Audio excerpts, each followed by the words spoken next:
Slovo o predstavi Kudlik Pudlik čeka gazdu, ktorú pred polnú sálu Doma kultúry vyvedli členi dramskej sekciji Kulturno-umetnického društva Žatva zo Skocura. Mikola Šanta u predstavi mal trojnistu ulohu. Napisal tekst po motivoch knjižki zo istim naslovom Štefana Hudaka, režiral i mal jednu zo slavnih ulohoh. Vecej nebudem myšestoti tri ulohy, bo to bar zveľo.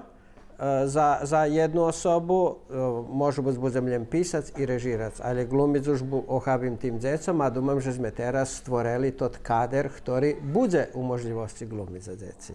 Na sceni še zjaveli 15 deci, 5 jak tanječniki i 10 jak glumci, ktorí u ulohoh napuščenih životinjoh publiki probovali ukazat z jakima spokusami še zočuju životinji, ktorí da kedi buli da čijo ljubimci.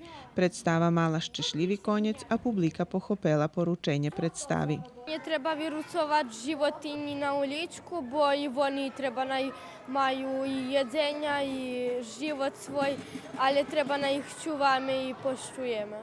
Na jutre na memorialu zos predstavu Njelapšni Alibaba nastupja dzeci za šidu, a pridu ih patric poprike resturskih dzecoh i školjare zos naših mestoh, gdje organizovana porjadna nastava na ruskim jeziku, ljeboše ruski jazik uči jak viborni predmet.